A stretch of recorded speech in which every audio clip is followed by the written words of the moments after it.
noticed if you ever log into Twitter, as an example. So there's an extra delay that you don't know how long it's going to take. It's between 2 and 3 seconds, where the number of new notifications on Twitter you have. So why is that there? Well, it makes that into what's called a variable schedule reward. It's like a slot machine. So you're playing the slot machine, and there's a time delay, and in that time delay, your anticipation is building, and then you get to see how many notifications I get. And so you become more addicted to checking it again the next time. It sounds like there's just a lot of sort of trickery going on here. I call it the race to the bottom of the brainstem. Digital is reshaping the world, and this is going very, very fast. Today, wherever we go, we're inevitably surrounded by fellow citizens staring into their phones, as we usually are too. In the first 10 years of the 21st century, the world is experiencing an explosive growth of the internet age.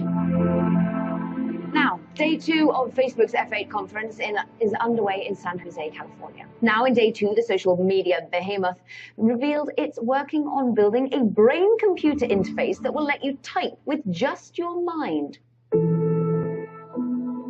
But if anybody can do 3 huge visionary future companies, I suppose it's Elon Musk. Look, he is great at making things that people don't think could ever happen. And it sort of ties in with some of the things we heard out of F8 this week, Henry, right? Right. Questions of whether you can type with your mind. Facebook is talking about its own moonshots, and this is a direct brain interface too. So obviously lots of folks out there are thinking about it. Facebook's example. So as the AI scientists are building the tools, the machine learning tools, the world is starting to be filled with data. So quietly, these two things, along with the progress of computing, really started to converge in a way that most people didn't expect. If you lift the lid of a computer, you will see a circuit board into which a number.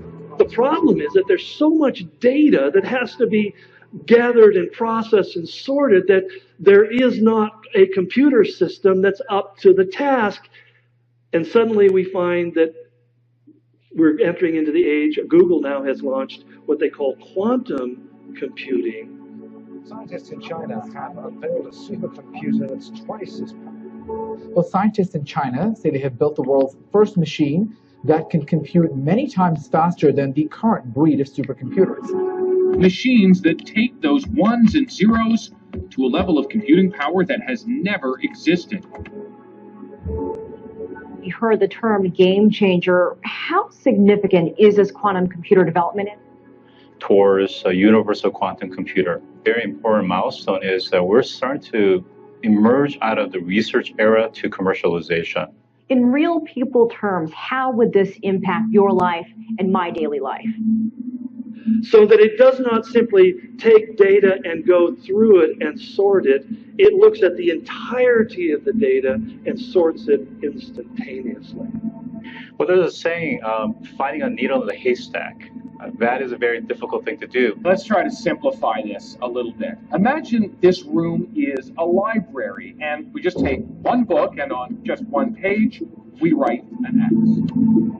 But with quantum computing, now you can actually isolate down to a specific sand particle out of all the sand in the world. That goes from just a few seconds to being instantaneous, faster than I can snap my fingers. But what if it was looking for that one X on that one page, and it had to sort through every single book in the world? There are billions of them, and it would take a computer of today centuries. Probably would be impossible. But a quantum computer, that's where things change completely, because it goes through all of the books and all of the pages all at the same time and finds that X in seconds. This has a huge ability to enable the Internet of Things become functional on a daily basis.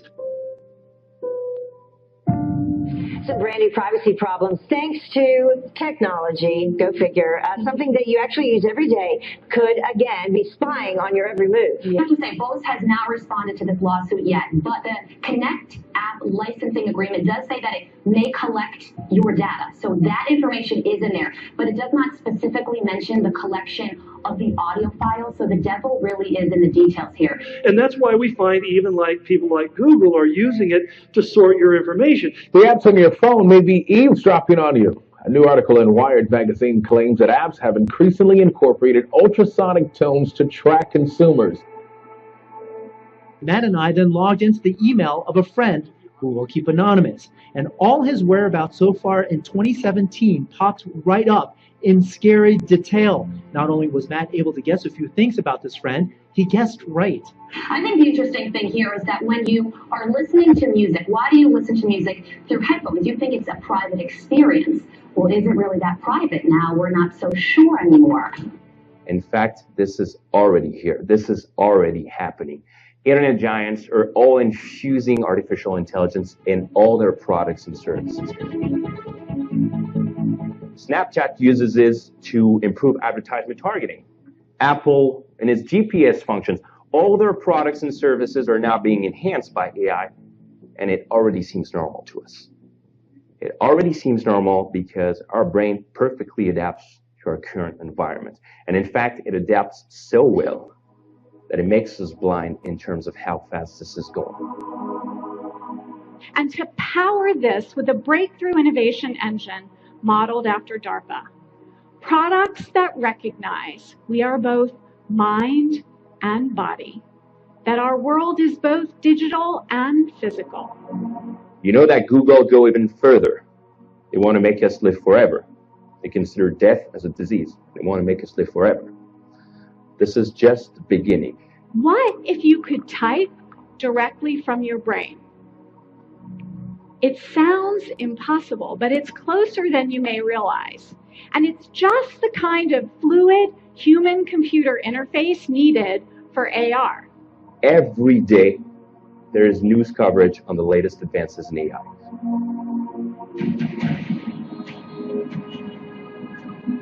Understanding semantics means that one day you may be able to choose to share your thoughts independent of language.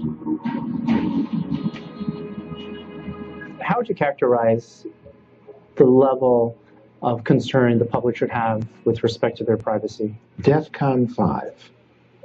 That I think that we have very little privacy left. And I think that the sooner that people accept the fact that basically there's no privacy going forward, the safer the society will become. The sooner you realize that whatever you write in your email can be read by motivated others, the sooner that we all realize that being an atheist or being liberal or conservative is something that basically people will know about. Well, they could probably very easily infer it now, and definitely will just get easier in the future. But where we are going today is and I think the place where we're going to feel the greatest and most immediate impact is with money itself. America stands at a tipping point when it comes to giving up cash. New study that shows Europe and the United States are getting closer than ever to going cashless. And while new technologies like contactless and mobile payments are slowly on the rise in the US, some economists think that we could see cashless societies emerge in this century. But for now, it seems Americans aren't quite ready to give up their cash. When we think about the ubiquitous nature of credit cards and debit cards and other banking forms, in fact, it has grown so much that last year, Wells Fargo closed 84 branches.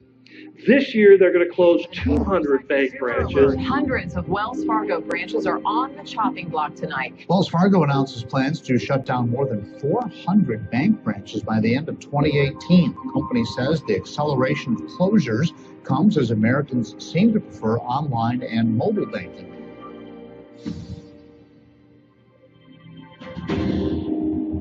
An unmanned convenience store where customers can purchase items without cash or card has opened in Korea. Time to move on to our focus report, which takes us to India this Friday. This is the first unmanned biometrically accessible convenience store in Korea. Fingerprints and iris scans, and over 1 billion Indians have now received their cards. Aadhaar aims to provide an identification number to each of India's 1.3 billion people. It also records every individual's fingerprints and iris scans for the government's massive database. The world we are in is becoming more and more digital. We need new means to ensure this world is safe. Biometrics are key to that new digital world. The biometric recognition market utilizing fingerprints, veins, irises, and facial features is evolving rapidly. Your face is your access card at this security firm. And then there's the whole issue of biometrics, which has such promise to it. Okay, now put the fingers of your right hand. This is a revolution. I want to enroll my 3-year-old daughter in school. They told me I can't do it without my Aadhaar card, so I desperately need it. The government has now made Aadhaar mandatory for availing subsidies on food and fuel, for opening bank accounts, and for getting a mobile phone connection. And it's something that only today is possible. In other words, 100 years ago, 50 years ago, we looked at these prophecies. 20 years ago, we looked at these prophecies and said, well, this could happen, that could happen, but we don't really know how it would be possible for the entire world to be tied into this economic system. And I think that everyone here, especially the class of 2016, understands that.